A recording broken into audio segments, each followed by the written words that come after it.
Bem-vindos a mais um Café com Residente. Hoje vamos falar de uma especialidade que combina clínica, tecnologia e cirurgias de altíssima precisão, a oftalmologia. Hoje, além da nossa residente em oftalmo, a gente está hoje na companhia aqui de Diana Maria, que é presidente da Liga Acadêmica aqui de Oftalmologia da UNIT. Bem-vinda, Diana.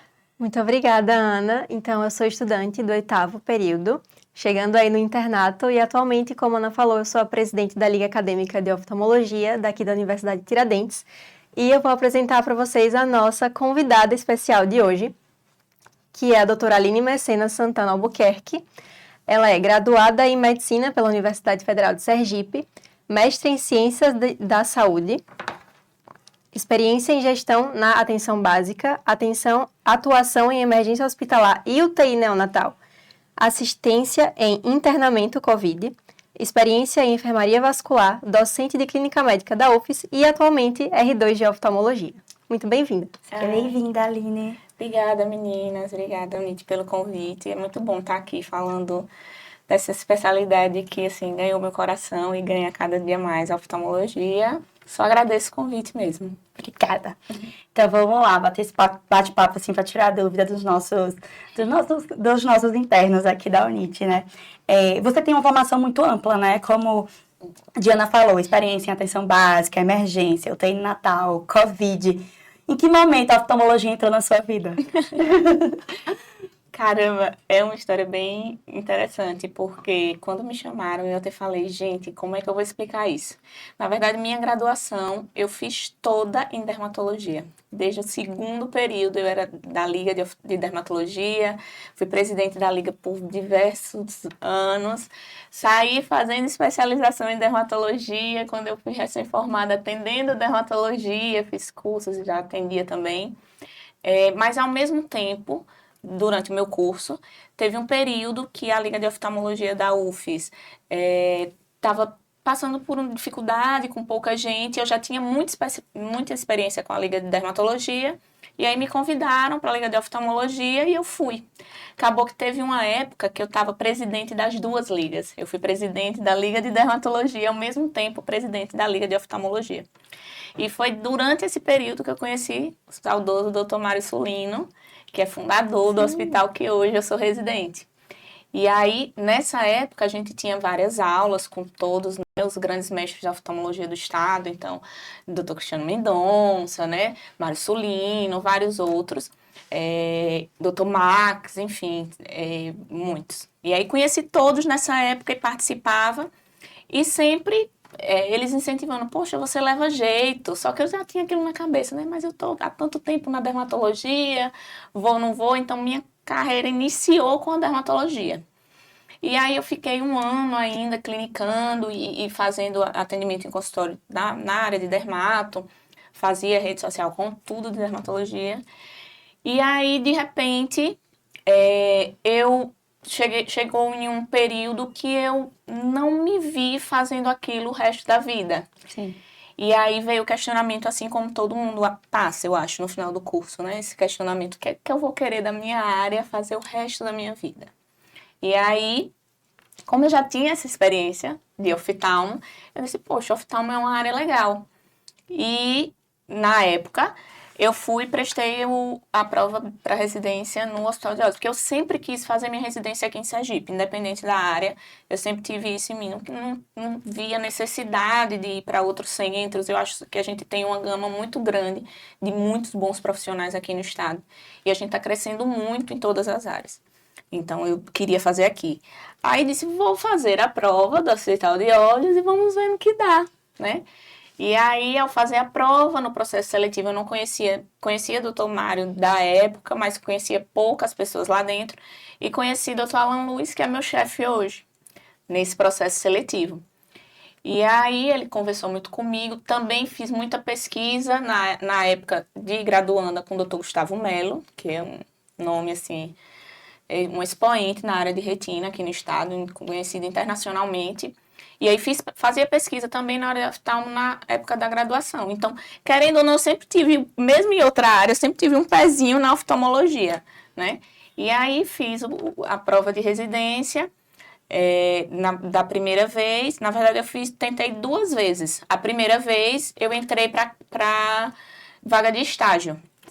Só que eu era recém-formada, a gente tem que fazer aquele pezinho de meia para nossa residência, né? Quem só sabe quando a gente chega. E aí eu, mesmo tendo passado, tendo sido chamada, né? Eu optei por recuar um pouco, né? Fazer aquele período assim de preparação mesmo, e no outro ano seguinte eu voltei já preparada para esse período de residência, fui aprovada e entrei. Foi assim.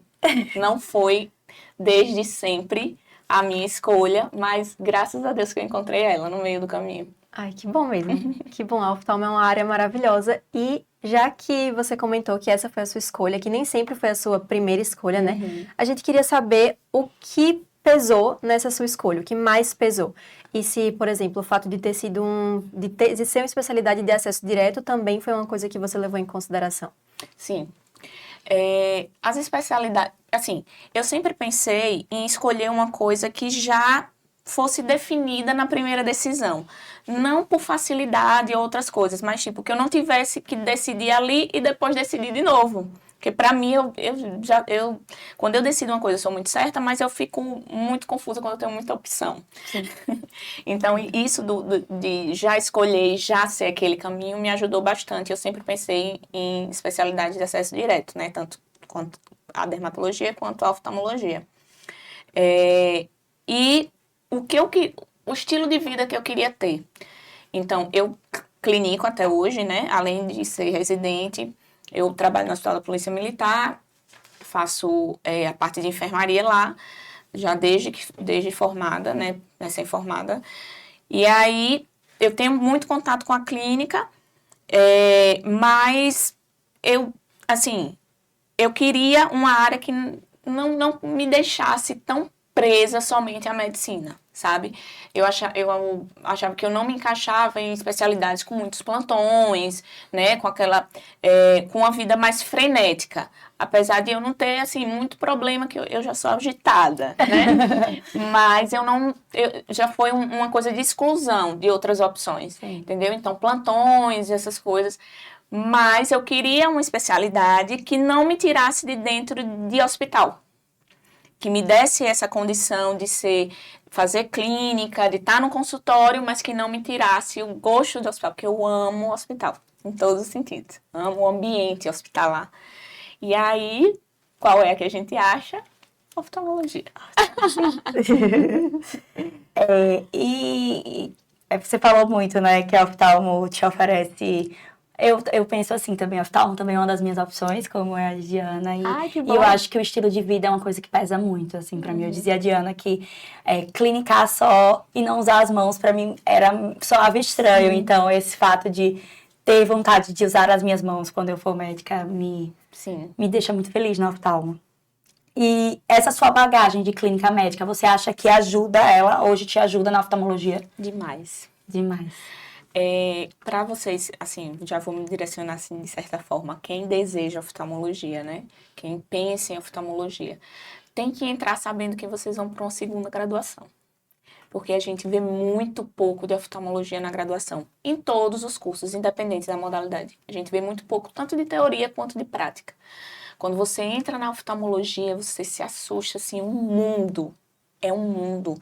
O olho é a menor unidade, mas é um mundo. Você tem neuro, você tem vascular, você tem tudo ali dentro.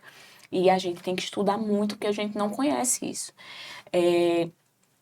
Então, a medicina sistêmica, ela tem relação direta com o olho, com a oftalmologia. Então, não adianta você dizer que você vai fazer uma especialidade, né, como essa, e vai abandonar as outras coisas. Eu super escuto as piadinhas, né? Nunca mais vai usar o estético, né? Aquelas coisas.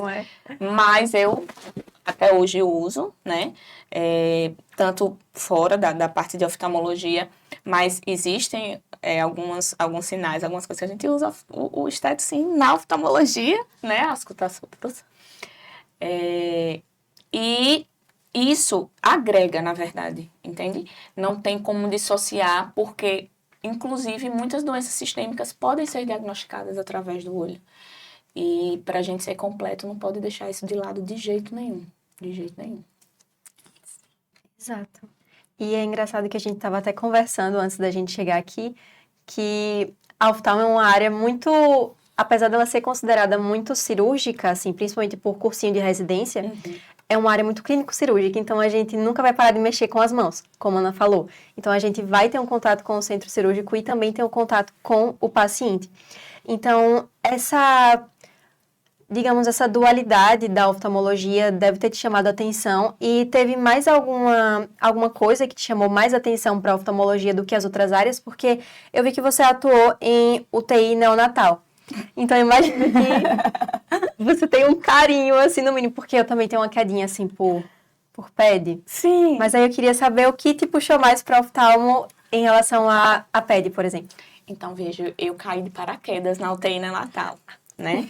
Na verdade, medicina é minha segunda graduação. Minha primeira graduação foi em enfermagem. Enquanto eu estudava, estava no início do curso de medicina, eu trabalhava como enfermeira. E trabalhava em UTI neonatal, trabalhei na Nossa Senhora de Lourdes, em diversas outras áreas também, atenção básica, emergência, enfim. Mas essa parte da experiência foi na enfermagem, que me deu know-how para o geral, sabe? Mas eu tive uma formação muito ampla mesmo. E isso por procura minha, da parte de clínica. Então, quando eu saí, eu atuava na parte de dermato, mas os meus primeiros empregos tiveram muita relação com endócrino, por exemplo. Então, eu sei muito de doenças endócrinas, de diabetes, graças aos meus mestres da endocrinologia na UFES, que me chamaram para trabalhar em centro de diabetes, em locais que atendia muito endócrino. Então, eu já ia me espalhando, né, por diversas áreas. E por gostar mesmo. E aí depois, por conta da endócrino, eu fui chamada para a enfermaria vascular do HPM, por estar dentro dessa área, muito paciente diabético, pré-diabético, que era cirurgia vascular. E uma coisa foi puxando a outra na clínica, e hoje me traz para o que eu trago para o oftalmo, a parte das retinopatias e tudo. Então, eu tenho uma relação íntima com isso, com esses pacientes, um cuidado melhor, facilita a vida deles de estar lidando com a pessoa que está ali, não só olhando a patologia, né, ocular, mas que entende o todo, entendeu? Vamos lá agora falar um pouquinho da sua preparação para a residência, né? Porque é o terror agora de todos os alunos. Vamos preparar para a residência, quando começar, em que momento começar, a concorrência aí batendo na porta e todo mundo ficando desesperado. Então, assim, a oftalmologia é uma residência muito concorrida, a gente sabe disso. E eu queria que você falasse um pouquinho da sua preparação, se você fez cursinho, se você não fez. Como foi a sua preparação? Eu fiz todos esses cursinhos que você fiz todos os cursinhos, fiz medicurso, fiz Aristo. Durante a faculdade, eu já fazia cursinho para residência, né? Isso é comum na faculdade de medicina. Então, eu estudava durante o internato também, para as provas de residência, e de diversas formas, né? Porque cada cursinho tem um jeito diferente de lidar com o estudo e a gente tem que ir se adaptando, mas eu acho, assim, indispensável. Porque a gente, na graduação, a gente tem um montante de coisa para dar conta, né? Mas são coisas diferentes e cada pedaço do curso foca em uma coisa. E os cursos extra, né, para a prova de residência, eles lhe ajudam a preparar você para a prova de residência, sabe? E te dá também um conhecimento, às vezes, que também ajude na sua formação acadêmica, né? Então, fiz cursinhos. Com relação à prova aqui, específico daqui do HUS, tem algumas particularidades, porque o processo seletivo de lá é diferente das outras, né, das outras residências aqui do estado. Agora nós temos mais, né, 2 vagas no HU para oftalmologia, né, começaram esse ano, a residência de oftalmologia no HU começa esse ano, então nós não somos mais R únicos, durante vários anos fomos R únicos no estado, né, mas agora já vamos ter mais colegas, e o processo deles é o ENARE, né, Sim. que é pelo MEC. Mas o do HOS, ele tem uma particularidade que ele tem uma parte da prova diferente. Então, tem a parte das questões das grandes áreas, né? São 100 questões. E tem, atualmente, né? Não sei se vão haver mudanças. A prova, inclusive, é amanhã, né? A desse ano. E aí, na prova também tem uma parte que é específica de oftalmo. Eles colocam um artigo em inglês para você ler, assim, da área de oftalmo, por quê? Eu disse que oftalmo é uma segunda graduação, né? Quando você entra na residência, realmente o sentimento é esse, é uma nova graduação. E você tem que ser bilíngue. Porque a maioria dos textos na oftalmo são em inglês, no mínimo, né? Tem as outras línguas também, viu, se você quiser, mas a maioria são em inglês. Os artigos, as publicações, né? A gente, aqui da residência, a gente faz um mês de curso básico na Unifesp. Então, as aulas lá, tem aula que é realmente o professor dando aula em inglês, os slides todos em inglês. Eu me sentia, meu Deus, eu tô no FISC, Senhor, Jesus, sabe? Mas é super importante porque a oftalmo, como você falou ali no início, ela envolve muita tecnologia, muita coisa que está sendo produzida também lá fora, né, que a gente traz para cá, e a gente já tem que entrar meio que sabendo disso, assim, já preparado para isso, sabe, para não se assustar quando chegar para essas preparações. E a prova para a residência já inclui isso, a daqui, sabe? Alguns lugares também fazem dessa forma, mas especificamente é daqui. Eu tive a curiosidade de ler o edital do HOS agora, eu dei uma olhadinha e eu vi que eles fazem também uma análise curricular. Isso.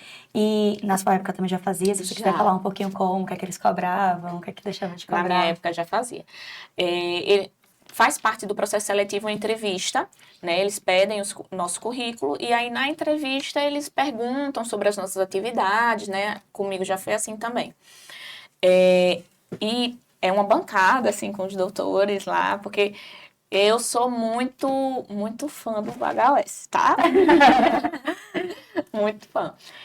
Lá a gente tem, nossos preceptores, a gente tem muitos doutores mesmo lá, sabe? Apesar de ser hospital, não é um hospital escola, né, como um hospital universitário, mas a maioria dos nossos professores são doutores e, assim, renomes na área científica do país mesmo, em oftalmo. E aí eles fazem a entrevista, né? Eles vão, depois da prova, os melhores colocados vão para a segunda fase, que é a fase da entrevista. E eles olham o currículo de todos. E eles olharam tudo do meu currículo. Perguntaram assim, coisa que eu nem Nem lembrava mais, né? Mas eles olham e perguntam justamente porque para identificar o perfil, né? Lá a gente junto, né? No ano passado, a gente abriu um grupo, né, de pesquisa, um grupo de estudos em oftalmologia de Sergipe. E aí a gente já tem estudantes aqui da UNIT com a gente, inclusive, para produzir, porque eu vejo o HOS como uma riqueza, assim, lá é muita gente, sabe, muita gente boa, a gente tem muita tecnologia lá, profissionais, assim, excepcionais, e aí eu via esse potencial, eu venho da academia, né, já fiz mestrado, eu era professora depois de formada, né, que eu fiz o mestrado, eu fui professora do internato de clínica médica na UFES.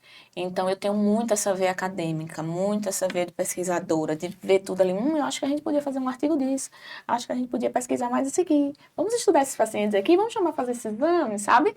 Isso fica sempre me chamando a atenção. E aí, graças a Dr. Alan Luz, né, meu chefe que abraçou a causa, a gente agregou mais isso, para chamar mais gente que não tem assim tanto conhecimento do que é o HOS, do que é a residência, né? Porque eu vejo muito isso, que algumas pessoas não conhecem mesmo, né? A residência, o serviço, e isso é para facilitar, para trazer mais visibilidade, né? No geral. Eu tive o prazer de assistir uma aula da professora Aline. Não é uma médica Aline, a professora Aline foi incrível lá no simpósio do HOS. Foi muito obrigada. boa. Diana, quer perguntar mais alguma coisa? Eu imagino que toda essa a sua avidez por ensinar e por por espalhar, digamos assim, essa oportunidade do HOS, de fazer residência no HOS, tenha contado muito no seu currículo. Então, não só isso, mas também todas as seus trabalhos anteriores, todas as suas formações anteriores tenham contado também. Mas eu também imagino que você tenha tido que trabalhar durante o estudo para residência. Sim. Como é que você conseguiu conciliar? Porque a gente sabe que muita gente ainda precisa ou então opta por trabalhar antes da residência. Como foi que você conseguiu lidar? Então, como eu disse, né, eu fiz a prova. Como é uma prova diferente, eu optei por fazer a prova, independente de como eu estava me sentindo, assim, na questão de estudo, para me aproximar, né? E obtive uma boa colocação, mas aí eu decidi fazer um caixa, assim, vamos dizer, trabalhar somente depois que eu fiz a prova e tive a boa colocação, mas eu decidi trabalhar para juntar alguma coisa, porque o que é que acontece? Na residência, a residência toma realmente a nossa carga horária praticamente toda, né? Não é só o período que nós estamos lá dentro do hospital. A gente sai do hospital, a gente tem atividade, a gente tem estudo, então é uma carga horária grande dentro e fora do hospital como residente. Mas isso te impede de estar, nos momentos que você não está no hospital, tá trabalhando, vamos dizer assim. Então, tem que entrar, se planejar, né, para não ter essa disponibilidade de você trabalhar, mesmo você sendo médico, já com CRM, não tem como. E aí, eu trabalhava e estudava, para a segunda vez quando eu digo, eu vou entrar agora, né, eu trabalhava e estudava, mas aí o que era que eu fazia também? Tinha que ter o equilíbrio de não poder ocupar tudo com o trabalho. Porque você tem que lembrar que o estudo para residência é constância. Você tem que manter a constância, a disciplina de ser constante, sabe? Eu acho que não é tanto volume, tipo assim, de horas, mas você tem que se manter constante de janeiro até, sabe? Tem gente que, não, eu vou mais de leve no início e no final eu pego. No final você já tá morto de cansado. Mas se você mantém aquela constância com a quantidade de horas que é possível para você, que você, né, consiga ter saúde, né, ter um pouco de qualidade de vida, sono bom, sabe? Isso tudo importa demais. E manter isso constante, eu acho que é o ideal.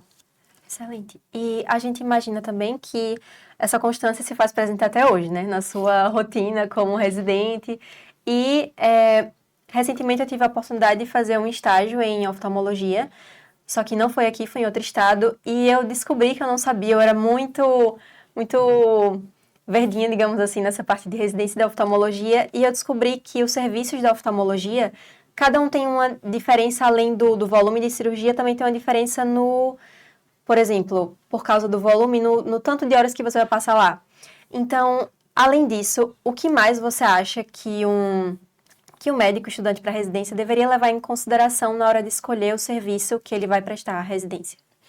Então, a oftalmologia, ela, durante a residência é geral, mas é mais uma coisa que quem quer oftalmologia tem que ter um pouco de ciência disso, é que depois da residência de oftalmologia sempre tem a sub, né? Então, hoje a gente faz oftalmologia, mas não fica só na oftalmologia geral. Então, a gente passa esse período vendo qual é a área que a gente mais se identifica para ir para a sub.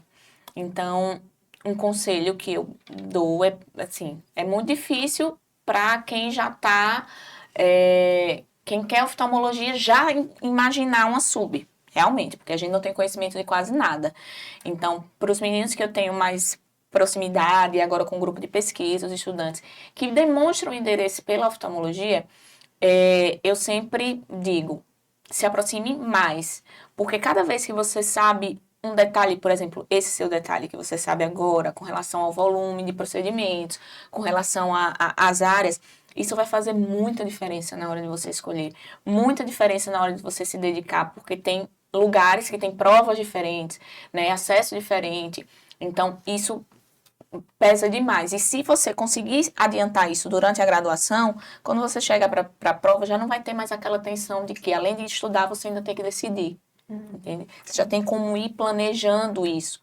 E aí, se você já conhece mais ou menos algumas áreas ou algumas pessoas, você já consegue ir vendo os serviços, procurando saber mais dos serviços e se preparando mais para essa decisão. Aline, a gente já sabe seu amor pelo HOS. Mas você fez outra prova, você só fez a prova do HOS pra Eu fui ousada, menina, eu só fiz a prova do HOS. Só fez. Eu queria fazer oftalmologia no HOS. Era uma coisa assim, muito de propósito mesmo, de sentido. Para mim, fazia sentido eu fazer minha residência aqui em Sergipe, como eu disse, independente da área, e no HOS por conta das pessoas de lá. Né? Eu sou sou muito admiradora dos meus preceptores. Não é por as pessoas dizem, né, tem aquele negócio, tá puxando o saco. Não, mas é porque eu vejo a história deles, eu vejo a dedicação deles com os pacientes. E as histórias que eu já via de antes de entrar, né? E isso me emociona e me motiva, sabe? Eu acho que a gente tem que procurar também, na escolha da especialidade, o propósito. Porque não adianta você escolher uma especialidade pelo estilo de vida que você quer ter, pela remuneração que você quer ter, mas o que vai lhe fazer permanecer nessa especialidade, por mais que você ganhe bem, por mais que você tenha uma vida boa, é se você for realizada. Se você se realizar no seu trabalho, no seu dia a dia, fazendo aquilo. E isso tem muito a ver com o propósito. Por que eu estou fazendo isso? O que é que eu quero fazer na vida da pessoa? Porque você vai atender pessoas, né? E eu sou muito romântica nesse sentido. E eu acho super válido, porque dá todo um gás, assim. A vida do residente não é fácil em nenhum lugar, tá, gente? Não é mil maravilhas, não é fácil. É puxado, é difícil. E é por isso que a gente precisa ter essas coisas que nos deem o acalanto quando a gente precisa, sabe? O gás, assim, a vontade mesmo de continuar. Aline, mas é incrível, assim, a gente sabe o caminho que às vezes a medicina toma hoje em dia e ver pessoas com propósito nos anima, né? Agora vamos falar um pouquinho da sua rotina na residência. Como é a residência de oftalmo no HOS? Como foi sua rotina, assim, de R1? O que você já pode falar pra gente do R2? O R2 já tá acabando. Graças a Deus, esse é meu último mês de R2, né? Em março a gente já entra pro R3. Eu, no caso. Sozinha, né? Única. Mas em março começa, né, o R3, meu R2 está terminando agora em fevereiro. Como eu disse, nenhuma residência é fácil, tá? Você sai como profissional formado com seu registro e você volta a ser estudante. Essa é a definição. Você volta a ser estudante, você tem obrigações enquanto profissional. Você é profissional, mas ali naquele local que você escolheu, você ainda é estudante. Então, você tem todas as obrigações, tudo que tem que fazer, e respeito, e hierarquia, e tudo isso. Então, tudo isso é bem complicado para adaptar a cabeça, assim, sabe? É muito da cabeça mesmo, assim. E com relação ao oftalmo, assim, eu posso dizer que, comparada a outras residências cirúrgicas, a oftalmo é maravilhosa. A nossa rotina lá, a gente tem atividades de segunda a sexta, como todas as residências, e alguns sábados, porque a nossa residência é de atendimento ao SUS. Então, alguns sábados do mês, a gente faz mutirões, a gente faz... vocês já participaram. A gente faz mutirões, a gente faz eventos, a gente faz mutirão de exame dentro do próprio hospital. Então, a gente tem esses dias assim. Mas, por exemplo, a gente não tem plantões noturnos, né? A gente tá no USE, a gente vai pro USE também, a gente faz atendimento lá, plantões lá, mas são plantões diurnos. Vez ou outra, acontece um procedimento à noite, o preceptor convida, né? Olha, você quer participar, quer entrar? E aí a gente vai, mas não é da carga obrigatória, né? Nossa carga é às 12 horas, diurnas, durante a semana, né? E esses sábados que porventura venham a acontecer. Mas, assim, e é ótimo, porque apesar de ser essa carga horária assim mais constante, atividades diversas. Você tá aqui no consultório, daqui a pouco, saiu do consultório, entra no centro cirúrgico, porque tem procedimento. E eu amo isso. É muito dinâmico. Ai, com certeza. E, como você disse, vem novos R1s por aí, né? Em março, né, que você disse. Isso. E a gente queria saber se você pudesse dar um conselho para esses novos R1s ou para você mesma quando você foi R1. Qual conselho você daria? Ou meu ou minha R1 só vem um pra gente, né? Pro HUS continua sendo uma vaga. Mas venha disposto e de coração aberto, sabe? Eu recebi, né, como R2, recebi um egresso até da UNIT, né, que é Yuri, que é meu R1, ele ainda é R1, só vai ser promovido mês que vem. Mas o mais importante, por você estar num território de aprendizagem, porque eu me coloco ali como igual, todo mundo tá lá para aprender, junto, sabe? O mais importante dentro de uma residência, no final das contas, é o companheirismo de quem está aprendendo junto com você. Então, eu não digo nada em específico de oftalmologia, porque querendo ou não, a gente aprende lá, na hora, quando a gente chega, sabe? Quando a gente senta, se coloca como residente, bota o jaleco e vai atender. Então, a gente vai aprendendo aos poucos. Mas o companheirismo faz toda a diferença, porque a gente está num terreno desconhecido para todo mundo, né? Tem essas questões de a gente saber pouco, mesmo quem faz parte de liga, e isso é uma vantagem assim absurda para quem tem interesse já na oftalmologia. Fazer liga é o canal, façam. Já dá um brilho, uma coisa, mas como eu digo, é um mundo. Então o conselho venha de coração aberto, venha querendo aprender com vontade e venha para amar a oftalmologia junto. Como a gente fala, né? Sozinho você vai, mas quando a gente caminha junto, Exatamente. as coisas ficam bem mais fáceis.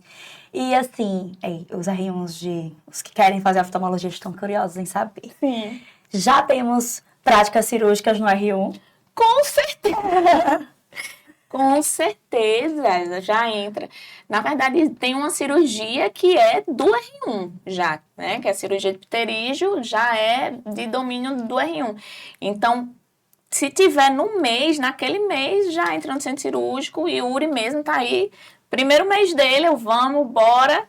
E aí já entra, já conhece o instrumento. Porque outra coisa, é muito diferente, gente. Eu entrei, quando eu peguei a caixa de instrumental, que eu olhei assim, gente, peraí, sabe? A tesourinha assim de conjuntiva. Esse tamanho. Desse tamanho, que assim, qual é a mais fofa do mundo? Tudo cabendo aqui, assim, no estojinho, uma coisa linda. Mas é diferente, a gente não conhece, nunca viu na faculdade, nada, tudo ali. Mas começa mesmo com a mão na massa, mesmo. Eu lembro que meu primeiro dia, que a gente começou na segunda, era no USE. Eu comecei na porta do USE, foi meu primeiro dia.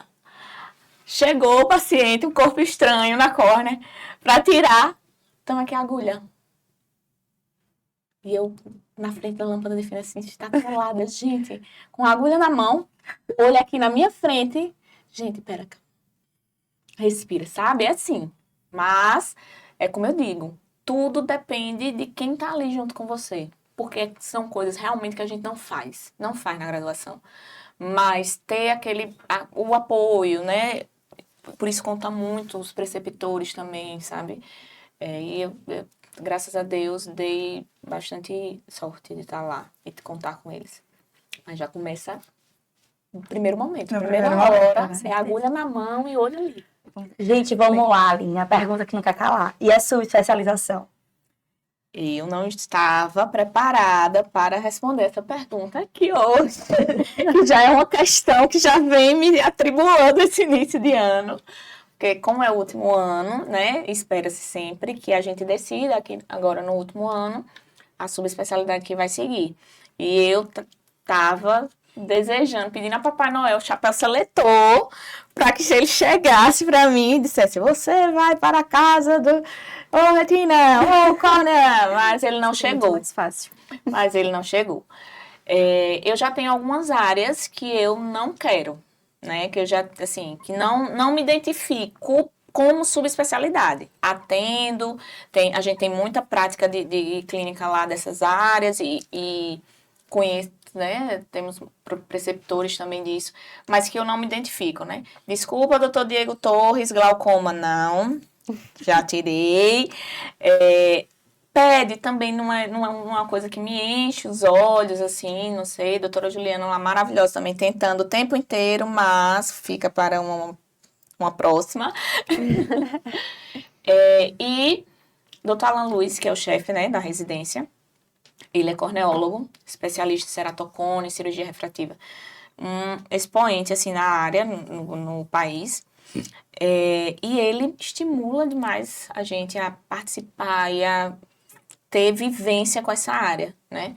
E aí ele tenta muito. Doutora Aline, vamos entrar e coloca nos procedimentos de transplante, procedimento de anel, e chama.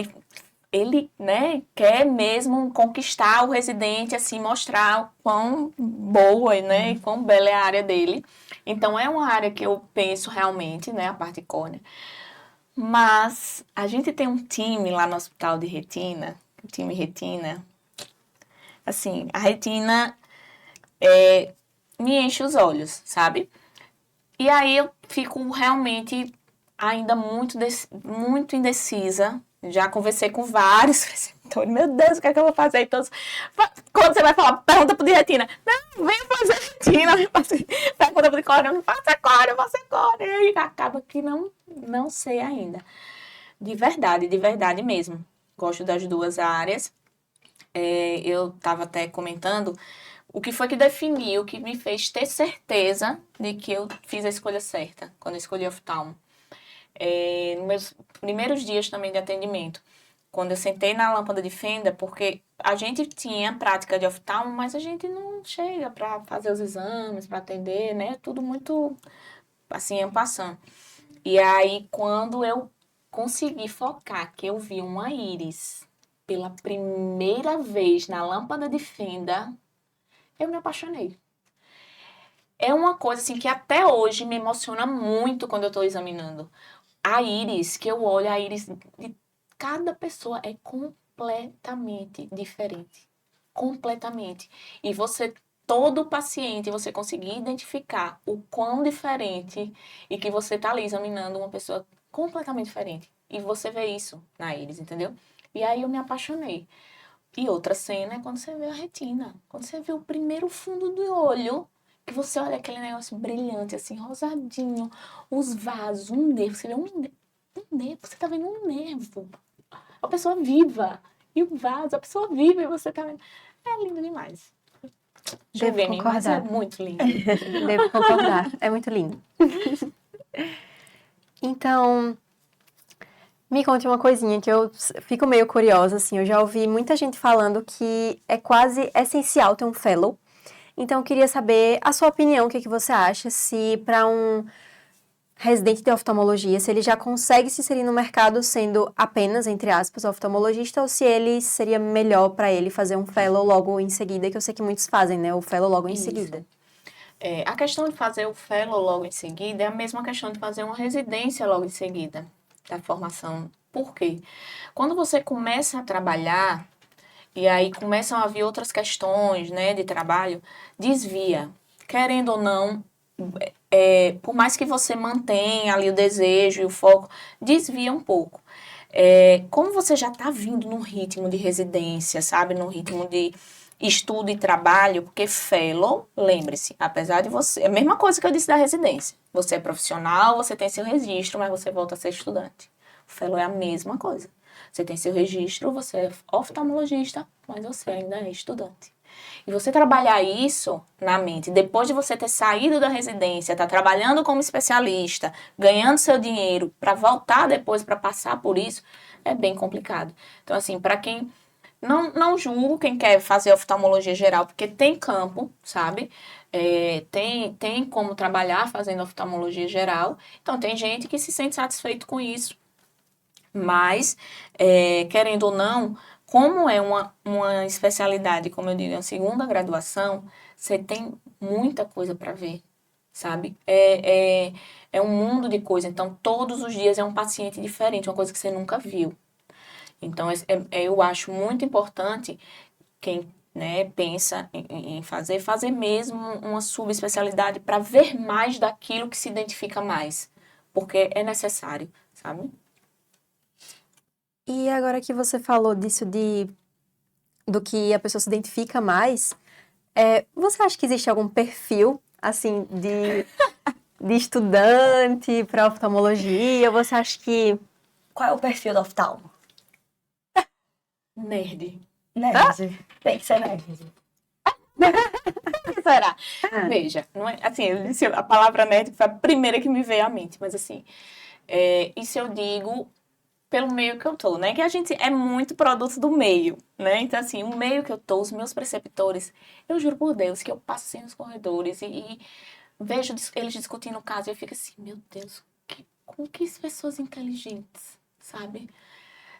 Não param de estudar, sabe? Tem que gostar de estudar o tempo inteiro, porque toda hora aparece uma coisa nova, uma máquina nova, um exame novo, fatores novos, medicações novas. E a característica que eu vejo mais presente é isso. E olha que eu olhava assim, meu Deus, o que é que eu tô fazendo aqui nesse meio? Tá. Meu Deus, esse povo é muito inteligente, sabe? Mas a pessoa, oftalmo, estuda muito, podem ver, estuda muito. Ô, Aline, assim, a gente tá falando de uma qualidade, né? O oftalmo precisa ser nerd. Mas o que você acredita? Que, assim, durante o curso de medicina, cada um vai mais, tem sua qualidade. O que é que você acha, assim, que se um aluno é mais apto a isso, ele não deve seguir a oftalmologia?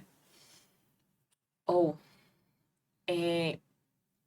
a oftalmologia é de movimentos minuciosos.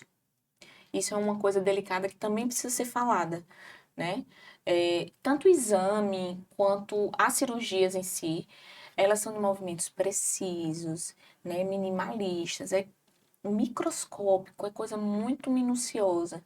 Então, tem gente que tem perfil que não se dá com isso, com movimentos, né, como é que eu posso dizer, mais delicados. E isso aí não se identifica. Tipo, eu jamais veria um skin ortopedista no centro cirúrgico de oftalmo, pegando né, a tesourinha de conjuntiva, de córnea, não dá, sabe? Eu acho que essa é a característica, assim, que mais pesa por conta do procedimento, da especificidade, Da delicadeza. da delicadeza que tem que ter. Por enquanto, só para a gente finalizar, qual é a sua visão de futuro? Como futura oftalmologista e, quem sabe, futura retinóloga. Quase não sei essa palavra, futura retinóloga. Ou O corneólogo. corneóloga. Sim, ainda Não vamos estamos deixar aí, ainda estamos chateadas. Não vamos deixar, De que ainda forma estamos aí, ó, nesse dilema. Veja, meninas, eu sou uma pessoa, como eu disse, eu sou muito romântica com relação à medicina e trouxe esse romantismo para a oftalmologia, né? Eu tenho muitos sonhos de que em todo lugar que eu vou, em tudo que eu me proponho a fazer, eu sempre quero melhorar as coisas no local que eu estiver, melhorar, fazer algo pela vida das pessoas que eu estou atendendo, que precisam de mim. E a visão de futuro, assim, para mim, na oftalmologia e na oftalmologia em geral, que eu vejo e que eu continuo lutando para isso, é disseminar a oftalmologia mesmo, sabe? Eu acho que a gente tem muita gente boa, muito profissional bom e infinitamente mais gente que não tem acesso a esses profissionais. Gente que não tem acesso à oftalmologia. Gente que não enxerga e não sabe que não enxerga. Isso é uma questão, assim, muito que me toca demais. Então, assim, pro meu futuro na oftalmologia, pro futuro da oftalmologia, né? Eu pretendo, durante a minha profissão, exercer isso mesmo, sabe? A disseminação da oftalmologia, primeiro aqui na nossa cidade, no nosso estado. Então, é por isso que eu participo tanto de mutirões, né, de eventos, porque a gente tem que chegar junto das pessoas para que as pessoas conheçam a oftalmologia e passem adiante. Não adianta eu falar sozinha, né? E, enfim, é isso. Eu acho assim, depois da conversa de hoje, se a oftalmologia já estava, ela agora ampliou mais no meu caminho. Ai, eu fico tão Então, feliz. Aline, eu queria agradecer muito a sua presença aqui. Foi um papo, assim, incrível. Eu acredito que todo mundo que está pensando na oftalmologia vai assistir esse episódio e vai ficar, assim, mais encantado ainda. Obrigada pela sua presença. Obrigada também, Diana, por compartilhar hoje a apresentação comigo. Foi a primeira vez que a gente convida algum presidente de liga e acho que foi muito boa e foi muito satisfatório. E obrigada mesmo. Se você quiser falar mais alguma coisa, fica à vontade. Não, só quero agradecer a oportunidade, né? Como eu disse, isso faz parte do que eu falei anteriormente, faz parte de espalhar o quanto é uma especialidade boa, o quanto o nosso trabalho faz diferença na vida das pessoas e o quanto eu fico feliz de ouvir pessoas dizerem que eu contribuí de alguma forma para gostarem mais da oftalmologia, para enxergarem, né, de uma forma bela e bonita. E é isso que tem que ser mesmo. Não é concorrência, porque eu acho que eu acho muito pequeno isso, dizer, não, mais gente chegando, mais gente se formando. Eu estou muito feliz que tem mais gente, com vontade de fazer, porque precisa muito, o povo precisa demais. E é isso. Obrigada, meninas. Gente, então é isso. Ficamos por aqui. Lembrem de assistir os episódios passados e já vão vir os próximos. Aí suas especialidades vão aparecer em algum momento por aí.